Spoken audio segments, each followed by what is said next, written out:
Excuse me. Pwede ka mag-interview? Okay lang po. Tungkol po saan? Literature. Literature? Ay, hindi po ako masyadong magaling sa history, pero sige po, kakayanin ko po. May idea ka ba tungkol kay Cecilio Apostol? Si Cecilio Apostol? Sa aking pagkakatanda, isa siyang abogado at isa siyang sentimental na tao, kaya nakakagawa siya ng mga liham para sa advocacy. Yun ang aking pagkakaalam kay Cecilio Apostol. May alam ka ba sa iba niyang mga literary work? Ayan, napag-aralan pala namin yan. Buti na refresh mo sa utak ko. Ang pinakatatanda kong nagawa niya ay yung La Fraternidad.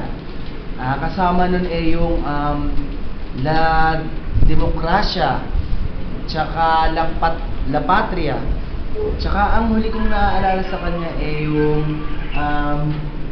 El Recomiendo. Kung ako hindi nagkakamali. Sapat na ba ang aking Sapat information? na po.